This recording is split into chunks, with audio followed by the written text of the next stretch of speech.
ক্ষমতা জি আপা, দখল, সে তো জবরদখল করছে, সে তো জি মানে আপা, জি, তার কোনো লিগালিটি নাই যে হচ্ছে উপদেষ্টা উপদেষ্টা বলে আমাদের কোনো পদ নাই। জি আপা, যেভাবে সে ক্ষমতায় গেছে এটা তো মানে মানুষ খুন করে জি মেরে আপা, একটা সিচুয়েশন তৈরি করে তারপরে তো সে ক্ষমতায় গেল। জি, জি আপা, জি, জি। তা না, তার আমরা উত্তর এগুলা, ছিল তো আমাকেই মেরে ফেলা। জি আপা, আমি আমরা জানি জানি এগুলা না ঘটনাটা এগুলা আমরা কিন্তু ইউরোপিয়ান পার্লামেন্টকে জানাবো, এটি তো জানাচ্ছিও। আর তাছাড়া আমি তো পদত্যাগ করি নাই। জি আপা। আপা, সবচেয়ে বড় কথা হচ্ছে যে, আমাদের কনস্টিটিউশনের আর্টিকেল 57 অনুযায়ী যেভাবে পদত্যাগ করতে হয় জি আপা, আমার কিন্তু সেভাবে পদত্যাগ করা হয়নি, এবং সে কিন্তু ওই জন্য 6 তারিখের জায়গায় 5 তারিখে নিয়ে আসলো। জি, আর 5 তারিখে নিয়ে আসার ফলে আমার আমার পক্ষে তখন এমন ভাবে চারিদিকে লোক ঘেরাও, আমি দেখলাম যে এখন যদি ফায়ার ওপেন করে আমার এখানে সিকিউরিটি, তাহলে শত শত লোকের লাশ পড়বে। জি আপা, জি, তাদের, হ্যাঁ, সেটা। এত লাশ লাশ ফেলে আমি ক্ষমতা থাকতে চাই না। কিন্তু যখন এমন একটা সিচুয়েশন হয়ে গেল যে আমার সিকিউরিটি যাওয়া থ্রু এগুলো বাধ্য হয়ে তখন আমাকে সরে যেতে হলো গণভবন থেকে, যার ফলে আমার বঙ্গভবনে যে মহামান্য রাষ্ট্রপতির কাছে আমার পদত্যাগপত্র জমা আমি দেইনি। জি আপা, কাজে আমার কিন্তু পদত্যাগ হয়নি, আমি কিন্তু এখনো বাংলাদেশের constitutional prime minister. Elected prime minister. জি আপা। আমি আসলে দেশে কাউকে, দেশে এমনি কিছু পাবলিশ করতে দেয় না, কিন্তু এমনি তো জি আপা, ফেসবুকে বা এসে বেশ কিছু ডকুমেন্ট ওরা নিজেও দিচ্ছে যে কিভাবে মানুষ মারছে, জি, খুন জি আপা, জি, করছে, জি এগুলো আপা, তো আছে, জি, জি আপা। চুল জীবন থেকে নিয়ে নেওয়া যেতে পারে। আমি আপা আর ওই যে, বেলজিয়ামে তো থাকার কথা। জি আপা, জি আপা, আমি আপা ওই যে এর মানে এখানে যে ইন্ডিয়ান অ্যাম্বাসেডর আছে। আমাদের ডক্টর মাসুদ আছে নিউ ইয়র্কে। জি আপা, আমি আপা ওনাদের সাথে আমার যোগাযোগ নাই আসলে আপা। আমি এখানে মেইন স্ট্রিমে পলিটিক্সে ছিলাম। আর তাছাড়া আমি আমি আপনাকে বলি, আমি 1988 সালে আপনার সাথে দেখা হয়েছিল লাস্ট। তখন আমাদের ওই যে আমার বাড়ি আপা ওই যে নোয়াখালী সোনাইমুড়িতে, আমি সোনাইমুড়ি থানা ছাত্রলীগের সেক্রেটারি ছিলাম। তখন আমাদের গোলাম সারোয়ার এমএ যে আমার মামা হয়, উনি আমাদেরকে আপনার কাছে নিয়ে গেছিল। আচ্ছা আচ্ছা। আহ, আহ, তো এরপরে আপা আমি পড়ালেখার জন্য ইউরোপে চলে আসি। চিটাগং ইউনিভার্সিটিতে আমি পড়ালেখা করে তারপরে ইউরোপে চলে আসি। তো আসার পরে আপা আমি বেসিক্যালি বেলজিয়ামে মেইন স্ট্রিম পলিটিক্সের সাথে জড়িত ছিলাম। কিন্তু লাস্ট ইলেকশনের সময় আপা আমরা অনেক কাজ করছি। আমি আমার অর্গানাইজেশন, আমার একটা এনজিও আছে এখানে, একবারে ফুল প্লেজেন্ট আপনার লবি ফার্ম।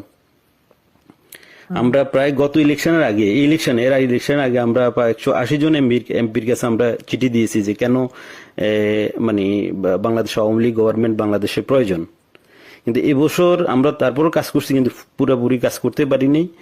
আর আসলে কারোর সাথে তেমন কেউ আমাদেরকে, ইভেন আমাদের যে এখানে প্রেজেন্ট অ্যাম্বাসেডর, আমি ওনাকে অনেকবার কথা বলার চেষ্টা করছি, উনি কখনোই আমাদেরকে অ্যাপয়েন্টমেন্ট দিত না।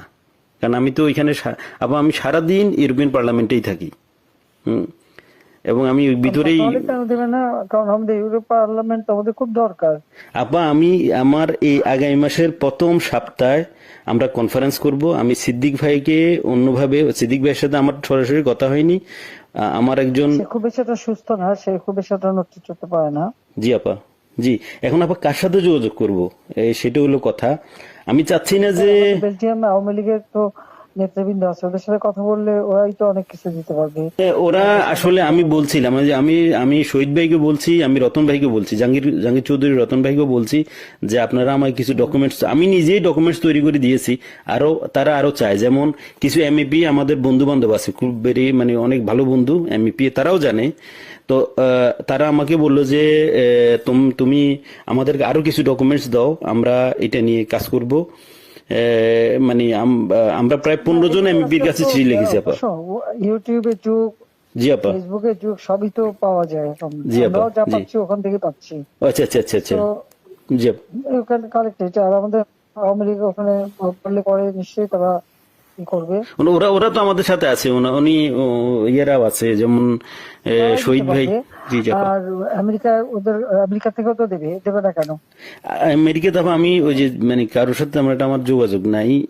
কার সাথে যোগাযোগ করলে পাবো আপা? তার সিদ্দিক সাহেবও তো আছেন, তার সাথে ওনারা ওই যে যোগাযোগ কয়দিন নিশ্চয়ই মনে আছে। হয় কয়দিন ব্যস্ত মানে ছিল। এমদাদ আছে, সিদ্দিক সাহেব আছে, তারপরে আমাদের মোহাম্মদ আলী সিদ্দিক আছে, আমাদের যারা আওয়ামী লীগের নেতৃবৃন্দ যে কোনো একজনে পারলে তো ওখানে পাওয়া যাবে। আচ্ছা ঠিক আছে আপা, জি জি। আপনি ভালো আছেন তো আপনি?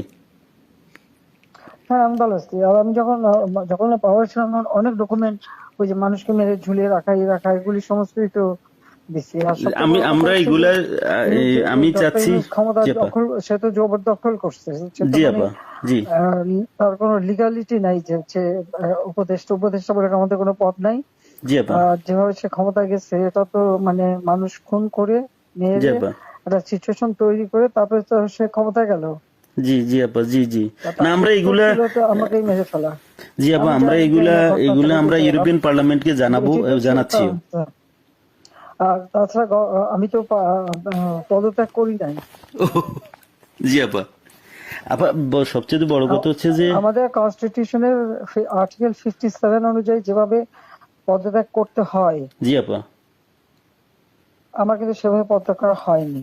আচ্ছা আপা, তার কারণ এই হচ্ছে ইউনূস সাহেব এই জি আন্দোলনের স্যার, পিছনে থাকার একটা বড় কারণ হচ্ছে যে তার যে দুর্নীতি, জি আপা, মানি লন্ডারিং, জি জি আপা, ট্যাক্স ফাঁকি দেওয়া, জি লেবারদের অর্থ আত্মসাৎ করা, জি আবার লেবার লিডারদের ঘুষ দেওয়া, জি আপা, এই সবকিছু মিলেই কিন্তু সে একটা সিচুয়েশন তৈরি করতে যাচ্ছে। আর তার সাথে তারা কিন্তু কিছু দেশ সবসময় সাপোর্ট করে, ওইটা সে কাজে লাগাইছে। তার তার একটা ভার্ডিক্ট ছিল জি আপা, মামলার 6 তারিখে জি আপা, আগস্ট, জি আপা, ওরা যাতে না হতে পারে সেজন্য সে 5 তারিখে আগায় নিয়ে আসে। আর 5 তারিখে আনার ফলে যেটা হলো, আমার যখন মানুষ মারা গেল আমি একটা জুডিশিয়াল কমিশন করলাম জি আপা, এনকোয়ারি করবার জন্য। জি তারপর আমি সিদ্ধান্ত নিলাম যে আমি থাকবো না, আমি ছেড়ে দেবো। আপা। আপা আমি আপনি কি কোনো লাস্ট স্পিচ দিবেন পর্যন্ত নাকি? থাকতে চাই না। আমরা যদি কোনো প্রোগ্রাম আমার করি 5 তারিখে পার্লামেন্টে। 5 তারিখে আমার একটা নেশনকে অ্যাড্রেস করে জি আপা, আমি যাব রাষ্ট্রপতির কাছে, আমি তার কাছে সাবমিশন করব। জি পার্লামেন্টারি সিস্টেমের নিয়ম হচ্ছে যে আমি যদি রেজিগনেশন সাবমিটও করি, যতক্ষণ পর্যন্ত মেম্বার্স অফ পার্লামেন্টের ভিতর থেকে মেজরিটি অন্য কেউ যদি মানে জি অনুমোদন পায় তাহলে সে হবে প্রাইম মিনিস্টার। জি আর সেটা যদি না পারে দেন প্রাইম মিনিস্টারকে রিকোয়েস্ট করতে হবে জি করার জন্য যে পার্লামেন্ট ভেঙে দেন। তখন পার্লামেন্ট ভাঙে, তাছাড়া কোনোদিন পার্লামেন্ট ভাঙতে পারে না। জি আপা, এটাও কনস্টিটিউশন অনুযায়ী। জি যাই হোক, এমন একটা সিচুয়েশন করা হলো, মানুষ মানে যে কটা মার্ডার হয়েছে পুলিশের গুলিতে কিন্তু হয়নি। জি আপা, এখানে কিলিং, ওদের ওদের মুভমেন্টের ভিতরে কিলিং এজেন্ট ছিল। জি আপা, এবং ওরা যে বুলেটটা ব্যবহার করছে সেটা জি আপা, ওদের অ্যাডভাইজার শাফাত সাহেব আর্মির লোক, জি আপা, তিনি নিজেই বলছেন যে এই বুলেট তো পুলিশের কাছে থাকে না। জি আপা, তার মানে জি সাধারণ লোকের কাছে এই আর্ম ছিল। আর ওই বুলেট আমাদের, ওটা কার কাছে আছে? কেউ।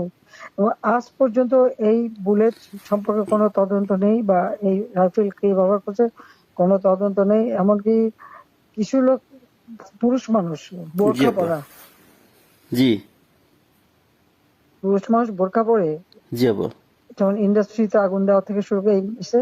এবং আমি যখন রুগীদের দেখতে গেলাম, আমি প্রত্যেকটা রুগীকে দেখতে গেছি, আমি প্রত্যেক খাবার দেওয়া তখন মারা গেছে সব ফ্যামিলিকে আমি 10 লাখ করে টাকা, 50,000 টাকা করে দিয়ে তাদেরকে করছি। এবং এনকোয়ারি করার জন্য আমি আমার কমিশনকে আরো বড় করে দিলাম, 3 সদস্য বিশিষ্ট জুডিশিয়াল কমিশন করে দিলাম কমিটি। জি আপা, যাও, সেগুলো তো করতে দেওয়া হয়নি। দেন আমি আমি যখন ডিসিশন নিলাম যে এরকম অবস্থা আমি থাকবো না, জি আপা, ইউনূস সাহেবের কোর্টের কেসের ভার্ডিক্ট ছিল ওই 666 কোটি টাকা ট্যাক্স তার কাছে পাওনা।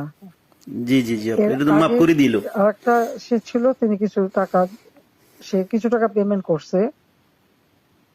তবে এটা মানে তার মানে স্বীকার করলো যে তার ট্যাক্স ফাঁকি আছে। আর এই 666 কোটি টাকার ভার্ডিক্টটা আসার কথা ছিল।